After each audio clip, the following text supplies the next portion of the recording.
University में NEET को लेकर एबीवीपी और लेफ्ट विंग में बवाल हुआ है। लेफ्ट विंग ने एबीवीपी पर गुंडागर्दी करने का आरोप लगाया है। आरोप है कि कावेरी हॉस्टल में लोगों को जबरन मीट खाने से रोका गया। हॉस्टल के मेस सेक्रेटरी से मारपीट का भी आरोप लगा है। एबीवीपी ने इन आरोपों का जवाब दिया है। अखिल भारतीय विद्यार्थी परिषद का कहना है कि हॉस्टल में रामनवमी की पूजा करने से रोका गया था।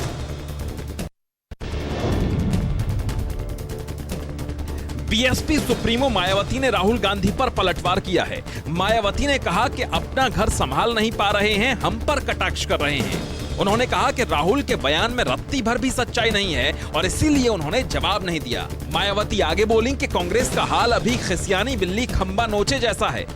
दरअसल कल राहुल गांधी ने कहा था कि यूपी चुनाव से पहले कांग्रेस बीएसपी से गठबंधन करना चाहती थी। मायावती को सीएम पद का ऑफर भी दिया था, लेकिन मायावती ने कोई जवाब नहीं दिया। राहुल गांधी के बयान पर कांग्रेस के राज्यसभा सांसद मल्लिकार्जुन खड़गे ने सफाई दी है। खड़गे ने कहा है कि यूपी में प्रियंका गांधी के नेतृत्व में कांग्रेस पार्टी पूरी मजबूती से चुनाव लड़ी। कांग्रेस चाहती थी कि बीजेपी अपनी जीत के अहंकार में आम लोगों पर, महिलाओं पर, दलितों पर जो अत्याचार करती है उस पर किसी तरह से रोक लगनी चाहिए। इसलिए कांग्रेस ने मायावती से कहा था कि कांग्रेस के साथ आइए और बीजेपी के खिलाफ गठबंधन का नेतृत्व करिए, लेकिन मायावती ने ऐसा नहीं किया। गोरखपुर में गोरखनाथ मंदिर पर हमला करने वाले आरोपी मुर्तजा अहमद अब्बासी के परिवार से यूपी एटीएस लगातार पूछताछ कर रही है। एटीएस मामले की तह तक जाने की कोशिश में जुटी है। वहीं जब आरोपी मुर्तजा के चाचा खालिद अब्बासी को पूछताछ के लिए एटीएस ने लखनऊ बुलाया तो उसके चाचा खालिद ने उम्र का हवाला देकर वहां बयान नहीं दिया। एटीएस मुख्यालय को ईमेल भेजकर नोटिस का जवाब दिया गया। मुर्तजा अहमद गोरखनाथ मंदिर के बाहर सुरक्षा कर्मियों पर हमला करने का आरोपी है। सुप्रीम कोर्ट के आदेश के बाद नोएडा के 32 मंजिला ट्विन टावर को गिराने के लिए टेस्ट ब्लास्ट किया गया। इसमें बेसमेंट के 4 पिलर और 13वीं मंजिल पर एक ब्लास्ट किया गया। यह ब्लास्ट पूरी बिल्डिंग को गिराने के लिए कितने आरडीएक्स की जरूरत पड़ेगी, इसकी जांच के लिए किया गया। एक हफ्ते में इस ट्रायल ब्लास्ट की रिपोर्ट आएगी। दरअसल सुपरटेक के ट्विन टावर को अवैध करार दिया गया है और 22 मई को इसे पूरी तरह गिरा दिया जाएगा। पंजाब में कांग्रेस पार्टी ने अपने नए अध्यक्ष के नाम का ऐलान कर दिया है। अमरिंदर सिंह बराड़ उर्फ राजा वडिंग को पंजाब कांग्रेस प्रमुख बनाया गया है। वहीं प्रताप सिंह बाजवा को पंजाब के लिए कांग्रेस विधायक दल का नेता चुना गया है। पंजाब चुनाव में कांग्रेस की करारी हार के बाद नवजोत सिंह सिद्धू ने कांग्रेस प्रदेश अध्यक्ष के पद से इस्तीफा दे दिया था। तब ये पद खाली था। ऑल इंडिया कांग्रेस कमेटी के जनरल सेक्रेटरी के.सी. वेणुगोपाल की ओर से शनिवार को पत्र जारी कर इसकी घोषणा की। जम्मू कश्मीर के उपराज्यपाल मनोज सिन्हा ने डल झील के कायाकल्प के लिए नागरिकों और अधिकारियों के बीच एक अनूठी साझेदारी अथवास को हरी झंडी दिखाई। इसका उद्देश्य राज्य की विरासत के विकास और संरक्षण में प्रभावी सामुदायिक भागीदारी है। इतिहास में पहली बार डल झील को साफ करने के लिए सक्रिय जन भागीदारी से अभियान चलाया जा रहा है। इस सफाई कार्यक्रम में उपराज्यपाल के साथ साथ प्रशासनिक अधिकारी, स्वयंसेवी संगठन और युवाओं ने भी बढ़ चढ़कर हिस्सा लिया। मस्जिद में लाउडस्पीकर पर अजान के मुद्दे पर अब गिरिराज सिंह ने बिहार सरकार के मंत्री जनक राम के बयान का समर्थन किया है। गिरिराज सिंह ने कहा कि दुनिया के कई ऐसे देश हैं जो केवल एक ही मजहब के हैं, पर वे रोज सुबह लोगों की नींद को तेज आवाज से हराम नहीं करते। दुनिया के कई देश हैं जो एक खास मजहब के हैं, फिर भी वहाँ इतनी तेज आवाज में सवेरे लोगों के नींद को हराम नहीं करते। राजधानी लखनऊ में 10 मई तक धारा 144 लागू कर दी गई है। प्रशासन ने ये कदम अंबेडकर जयंती, रमजान, गुड फ्राइडे और ईद के चलते उठाया है। इसके अलावा विधानसभा के आसपास ट्रैक्टर ट्रॉली, घोड़ा गाड़ी और ज्वलनशील पदार्थ ले जाने पर भी पाबंदी है। यही नहीं, 10 मई तक विधानसभा के आसपास धरना प्रदर्शन पर भी रोक लगा दी गई है। साथ ही इस दौरान यूपी विधानसभा के साथ सरकारी दफ्तरों के 1 किलोमीटर के दायरे में ड्रोन से शूटिंग पर पाबंदी रहेगी।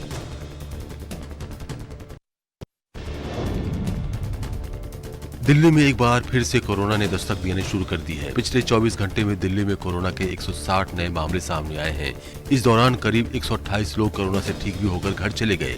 वहीं अब दिल्ली में कोरोना के 581 एक्टिव केस हैं, तो दूसरी ओर रोजाना पॉजिटिविटी रेट 1.55% तक पहुंच चुका है। बता दें कि बुधवार को दिल्ली में 126 मामले सामने आए थे।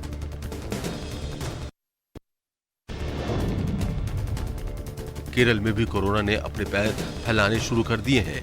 केरल में 24 घंटे में कोरोना के 347 नए केस सामने आए हैं, लेकिन इन 24 घंटों में किसी मरीज की मौत नहीं हुई है। साथ ही 383 लोगों ने कोरोना को मात भी दी है। बता दें कि इस वक्त राज्य में कोरोना के सक्रिय मामले 2293 हैं, तो अब तक कोरोना से 68,360 लोग कोरोना से अपनी जान गंवा चुके हैं। अब प्राइवेट अस्पतालों में कोरोना की वैक्सीन लगवाना सस्ता होगा। वैक्सीन निर्माताओं ने कोविशील्ड और कोवैक्सीन के दाम घटाने का फैसला किया है। सरकार से सलाह मशवरा के बाद कंपनियों ने ये कदम उठाया है। प्राइवेट अस्पतालों को अब कोविशील्ड के एक डोज के लिए 600 रुपए नहीं बल्कि 225 रुपए देने होंगे, तो वही कोवैक्सीन का दाम 1200 रुपए की जगह 225 रुपए कर दिया गया है।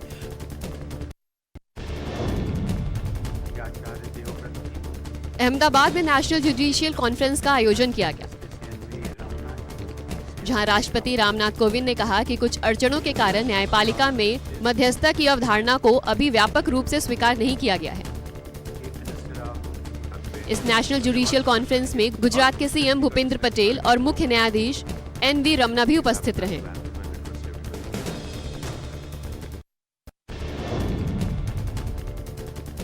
बिहार की सियासत में सम्राट अशोक इस वक्त चर्चा में है। एक दिन पहले भाजपा ने जयंती समारोह मनाया, तो उसके जवाब में शनिवार को जेडीयू ने भी जयंती समारोह मनाया, लेकिन जेडीयू ने इस मुद्दे के बहाने भाजपा पर हमला बोल सियासत गरमा दी है।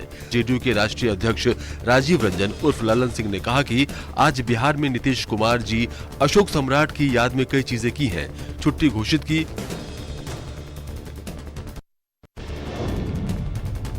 पटना में बिहार के ट्रांसपोर्ट मिनिस्टर नितिन नवीन ने स्वच्छता अभियान की शुरुआत की। नितिन नवीन ने महावीर मंदिर के सामने गोलंबर की सड़क पर आयोजन समिति के सदस्यों के साथ खुद झाड़ू लगाकर सड़क को पानी से धोकर साफ किया। साथ ही उन्होंने रामनवमी पर स्वच्छता बनाए रखने की अपील भी की। पूरे श्रद्धालु आने वाले हैं दर्शन करने के लिए और शोभा यात्रा के माध्यम से भी उनको एक स्वच्छता की दृष्टि से हम लोगों ने अभियान चलाया है, ताकि पटना स्वच्छ और सुंदर रहे। एक बार फिर से कोरोना के नए वेरिएंट ने देश को डराना शुरू कर दिया है। ताजा मामला गुजरात से सामने आया है, जहां कोरोना के XE वेरिएंट सामने आया है। ये वेरिएंट मुंबई से आए एक व्यक्ति में पाया गया है। इसे सर्दी खांसी बुखार के लक्षण हैं। वहीं गांधीनगर के लॉ यूनिवर्सिटी में एक साथ 35 छात्र कोरोना संक्रमित पाए गए हैं। इस यूनिवर्सिटी में 2 छात्र बाहर से आए थे, इसमें से एक छात्र कर्नाटक से आया था।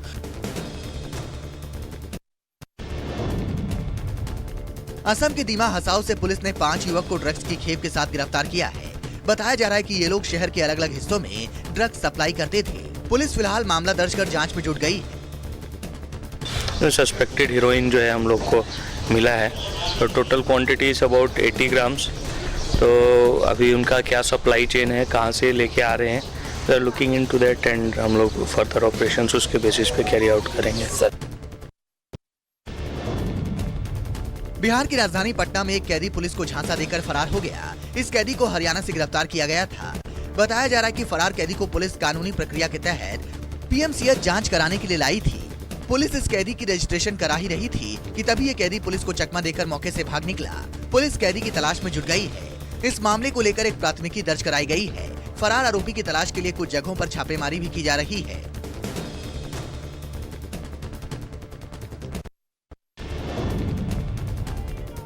MP के कटनी रेलवे स्टेशन पर हनुमान मंदिर के सामने रेलवे की बनाई गई दीवार को लेकर हिंदू संगठनों का गुस्सा फूट पड़ा। पुलिस प्रशासन के रोकने के बावजूद कार्यकर्ताओं ने हथौड़े से दीवार को तोड़ डाली। इसी दीवार का लगातार हिंदू संगठन के कार्यकर्ता विरोध कर रहे थे। शनिवार को अचानक सैकड़ों की तादाद में कार्यकर्ता मंदिर पहुंच गए। इस दौरान रेलवे और प्रशासन के अधिकारी भी पहुंचे और दोनों पक्षों में धक्का मुक्की भी हुई। दिल दहला देने वाली ये तस्वीरें यूपी के बुलंदशहर की है, जहां एक वैन ने महिला को रौंद दिया। बताया जा रहा है कि यह महिला सुबह के वक्त मॉर्निंग वॉक पर निकली थी। तस्वीरों में साफ देखा जा सकता है कि महिला सड़क के किनारे जॉगिंग कर रही है, तभी पीछे आती एक वैन ने महिला को टक्कर मार दी। आसपास खड़े लोग महिला की तरफ भागे तो मौके पर मौजूद एक शख्स ने वैन चालक को पकड़ने की कोशिश की, लेकिन वैन चालक मौके से फरार हो गया। कानपुर देहात में अपराधियों ने पुलिस को खुलेआम चुनौती दी है। बदमाशों ने एक सराफा व्यापारी से लाखों की लूट को अंजाम दिया। घटना मूसानगर के गजनेर इलाके की है, जहां एक सराफा व्यापारी अपनी दुकान बंद कर घर जा रहा था। रास्ते में बाइक सवार बदमाशों ने उसे रिवॉल्वर दिखाकर रोक लिया। बदमाशों ने व्यापारी को धमकी देकर लाखों की ज्वेलरी लूट ली, जिसमें 2 किलो चांदी, 10 ग्राम सोना समेत कैश और मोबाइल शामिल है।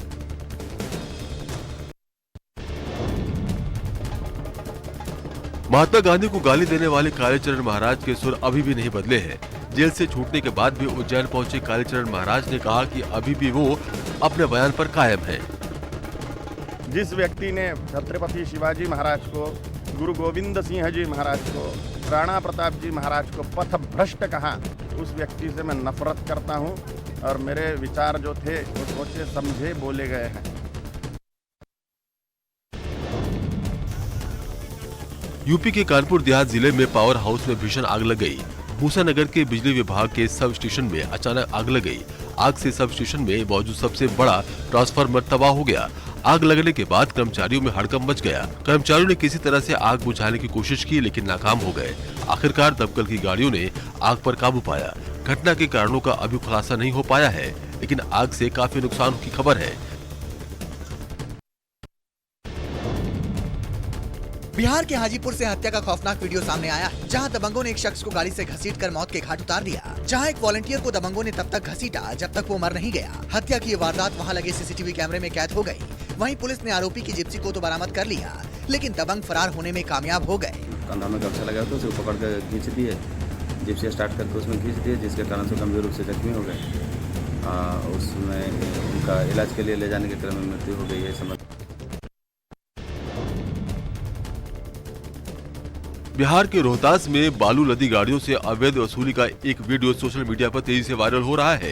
वायरल वीडियो में एक बड़े अधिकारी का ड्राइवर और उसका सहयोगी बालू लदे वाहनों से मोटी रकम वसूल रहे हैं। दावा है कि अधिकारियों ने चेकिंग के दौरान अवैध बालू लदी गाड़ियां पकड़ी थी, जिसे पैसे लेकर छोड़ दिया गया। न्यूज़ 24 इस वीडियो की पुष्टि नहीं करता है। वीडियो सामने आने के बाद वसूली करने वाले अधिकारी के ड्राइवर पर केस दर्ज कर जेल भेज दिया गया।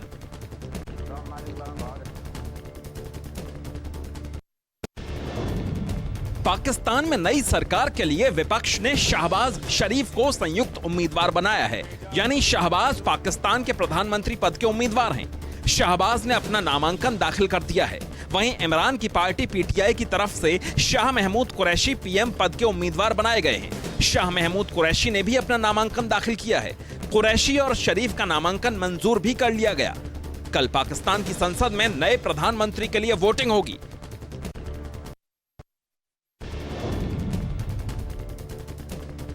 पाकिस्तान का पीएम बनने से पहले ही शहबाज शरीफ ने रंग दिखा दिया है। शहबाज ने पाकिस्तान के पीएम की शपथ लेने से पहले कश्मीर का राग अलापा। शहबाज शरीफ ने कहा कि वो भारत के साथ शांति तो चाहते हैं, लेकिन कश्मीर के मुद्दे पर बातचीत के बिना ये मुमकिन नहीं है। शहबाज ने यह भी कहा कि सरकार बनाने के बाद विपक्षी नेताओं से वो कश्मीर के मुद्दे पर बात करेंगे और तब जाकर नई कैबिनेट बनाएंगे। पाकिस्तानी संविधान के मुताबिक अब नए पीएम का संसद में चुनाव होना है। पाकिस्तान संसद अब पीएम पद के लिए नए नाम का चुनाव करेगी। ऐसे में अब शहबाज शरीफ का पाकिस्तान का नया प्रधानमंत्री बनना तय माना जा रहा है। शहबाज शरीफ फिलहाल पाकिस्तान की नेशनल असेंबली में विपक्ष के नेता हैं। वो पाकिस्तान मुस्लिम लीग नवाज के मौजूदा अध्यक्ष हैं और पाकिस्तान के पूर्व प्रधानमंत्री नवाज शरीफ के भाई हैं। पाकिस्तान संसद में इमरान खान के बहुमत खोने के बाद शहबाज शरीफ ने कहा कि पाकिस्तान में कानून का राज लौट आया है। शुक्रिया अदा करते हैं कि अल्लाह ताला के फजल करम से उनकी जद्दोजहद, उनकी कुर्बानियाँ आज रंग लाई हैं और आज दोबारा पाकिस्तान के अंदर आइन और कानून का पाकिस्तान दोबारा बना चाहता है इंशाअल्लाह ताला। जनाब स्पीकर,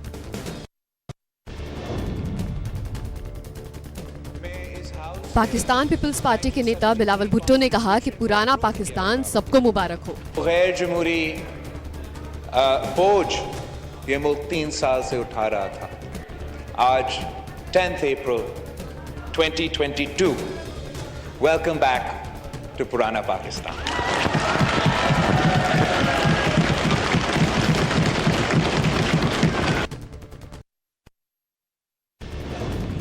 इमरान की पार्टी पीटीआई के सांसद ने दावा किया है कि उनका नेता दोबारा सत्ता में वापस आएगा।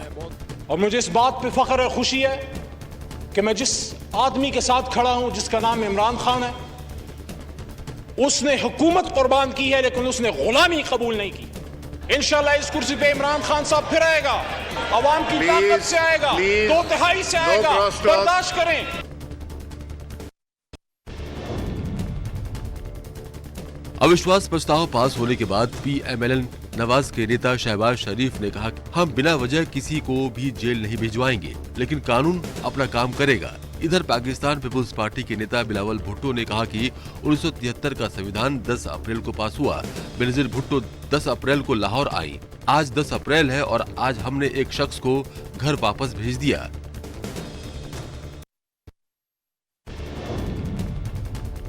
सरकार गिरने के तुरंत बाद इमरान खान ने पीएम आवाज छोड़ दिया है। इसके साथ पाकिस्तान में सियासी घमासान और तेज होने के आसार बढ़ गए हैं। इधर पूर्व प्रधानमंत्री इमरान खान पहले ही ऐलान कर चुके हैं कि वे किसी विदेशी सरकार को पाकिस्तान में स्वीकार नहीं करेंगे। वे इस मुद्दे को लेकर जनता के बीच जाएंगे और लोगों का निर्णय स्वीकार करेंगे। इमरान कह चुके हैं कि हम ऐसे राष्ट्र नहीं हैं जिसे टिश्यू पेपर की तरह इस्तेमाल किया जाए। इमरान सरकार के गिरने के बाद विपक्ष ने ट्वीट की झड़ी लगा दी है। पाकिस्तानी संसद में अविश्वास प्रस्ताव पास होने पर पीपीपी नेता बिलावल भुट्टो ने अपनी मां बेनजीर भुट्टो का जीत का निशान बनाते हुए तस्वीर पोस्ट की। पीएमएल नवाज की नेता मरियम नवाज शरीफ ने अपने पिता नवाज शरीफ की तस्वीर पोस्ट करते हुए लिखा कि मैंने आपको तानाशाही के खिलाफ लड़ते हुए जेल काटते देखा, जेल में आपके साथ बंद रहते हुए आपको जीतते हुए देखा।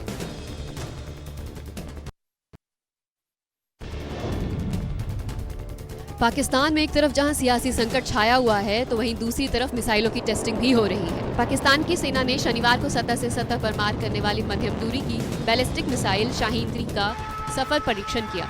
यह मिसाइल 2750 किलोमीटर तक के लक्ष्य पर निशाना साध सकती है और इसकी जद में भारत के कई शहर आते हैं। यह मिसाइल भारत के पूर्वोत्तर और अंडमान और निकोबार द्वीप समूह के सबसे दूर के बिंदु तक पहुंचने में सक्षम है।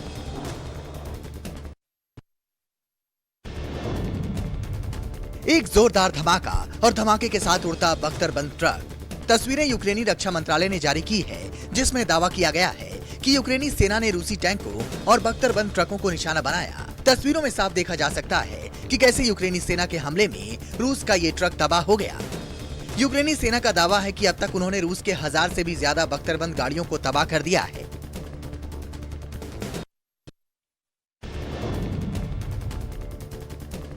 रूस और यूक्रेन के बीच जंग लगातार जारी है। ताजा तस्वीर यूक्रेन के खार्किव से सामने आई है, जिसमें साफ देखा जा सकता है कि कैसे रूसी सेना लगातार शहर के रिहायशी इलाके में बमबारी कर रही है। तस्वीरें सीसीटीवी कैमरे से ली गई हैं। आप तस्वीरों में देख सकते हैं कि कैसे रूसी सेना ताबड़तोड़ बमबारी कर रही है। बता दें कि रूस लगातार खार्किव में अपने हमले तेज कर रहा है और अब वो रिहायशी इलाकों को भी अपना निशाना बना रहा है।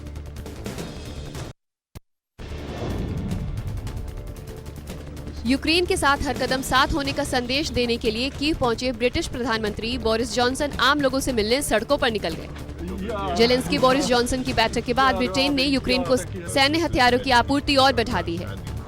कीव की सड़कों पर बोरिस जॉनसन ने कई लोगों से बात की। उन्होंने लोगों से कहा कि आपसे मिलना सम्मान की बात है। आपके पास जेलेंस्की जैसा महत्वपूर्ण शख्स है जिन्होंने गजब का काम किया है। ब्रिटेन ने कहा है कि पुतिन ने जो किया वो उसका नतीजा भुगत रहे हैं। Putin has done in places like Bucha and in Irpin, his war crimes have permanently polluted his reputation and the reputation of his government. He has suffered a reverse, but his retreat is tactical. Ukraine ने रूसी ऊर्जा पर प्रतिबंध लगाने और हथियारों की supply बढ़ाने की मांग की है। Вимогою народу України саме у захисті від Російської Федерації тиснути санкціями потужно. Я дякую Великій Британії, яка продовжує ці потужні санкції, постійно нарощуючи ці пакети, потужні пакети. І так само потужно допомагає Україні, посилюючи нашу оборонну спроможність. Інші